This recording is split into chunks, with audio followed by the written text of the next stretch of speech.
നമസ്കാരം. അമിതമായ ലഹരി ഉപയോഗം മൂലം എത്രയോ കുടുംബങ്ങളാണ് ഇപ്പോൾ അനാഥമായിക്കൊണ്ടിരിക്കുന്നത്. എത്രയോ ചെറുപ്പക്കാർ നിത്യരോഗികളായി തീർന്നുകൊണ്ടിരിക്കുന്നു. ക്രിമിനൽ സ്വഭാവമുള്ള പുതിയ തലമുറ വളർന്നു വരുന്നതിൻ്റെ മെയിൻ കാരണവും ഈ അമിതമായ ലഹരി ഉപയോഗം മാത്രമാണ്. ലഹരി മരുന്ന് വാങ്ങുവാൻ 17 വയസ്സുകാരൻ ഇപ്പോൾ കൂട്ടുകാരിയെ ഭീഷണിപ്പെടുത്തി പണവും സ്വർണവും തട്ടിയെടുത്തു എന്ന വാർത്തയാണ് പുറത്തു വന്നുകൊണ്ടിരിക്കുന്നത്. കോഴിക്കോടാണ് ഈ സംഭവം നടക്കുന്നത്. നരിക്കുനിയിൽ ഒരു +2 വിദ്യാർത്ഥി ലഹരി മരുന്ന് വാങ്ങുവാനായി തൻ്റെ സുഹൃത്തായ പെൺകുട്ടിയെ ഭീഷണിപ്പെടുത്തി വീട്ടിൽ നിന്ന് പണവും സ്വർണവും കൈക്കലാക്കി. പെൺകുട്ടിയുടെ സ്വകാര്യ ചിത്രങ്ങൾ പ്രചരിപ്പിക്കുമെന്ന് ഭീഷണിപ്പെടുത്തിക്കൊണ്ടാണ് 17 വയസ്സുകാരനായ പ്രതി ഇത് ചെയ്തത് എന്നാണ് ഇപ്പോൾ ബന്ധുക്കൾ ആരോപിക്കുന്നത്.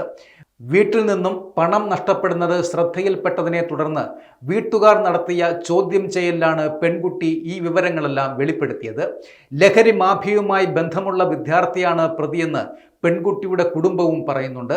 സംഭവത്തിൽ കാക്കൂർ പോലീസ് കേസെടുത്ത് അന്വേഷണവും ആരംഭിച്ചു. പ്രാഥമിക വിദ്യാഭ്യാസം ഒരുമിച്ച് നടത്തിയ ഇവർ തമ്മിൽ വലിയ സൗഹൃദവുമുണ്ടായിരുന്നു. പണവും സ്വർണവും നഷ്ടപ്പെട്ടതിനെ തുടർന്ന് പെൺകുട്ടിക്ക് പഠനത്തിൽ താല്പര്യമില്ലായ്മ, ശാരീരികമായ ബുദ്ധിമുട്ടുകൾ, ഉറക്കക്കുറവ് തുടങ്ങിയ പ്രശ്നങ്ങളും ഉണ്ടായിരുന്നു. കാണാതായ സ്വർണ്ണാഭരണങ്ങളെക്കുറിച്ച് ചോദിച്ചപ്പോൾ അത് വീണുപോയി എന്നാണ് ആദ്യം പെൺകുട്ടി പറഞ്ഞിരുന്നത്. പിന്നീട് വിശദമായി ചോദിച്ചപ്പോഴാണ് നരിക്കുനിയിലെ ഒരു ജുവലറിയിൽ സ്വർണം വിറ്റ് ആ പണം സുഹൃത്തിന് നൽകിയ കാര്യം പെൺകുട്ടി വെളിപ്പെടുത്തിയത്. ഇതുപോലുള്ള ഭീകരമായ അനുഭവങ്ങൾ നാളെ നമ്മുടെ കുടുംബത്തിലും ഉണ്ടാവാതിരിക്കുവാൻ നാം ശ്രദ്ധിക്കണം.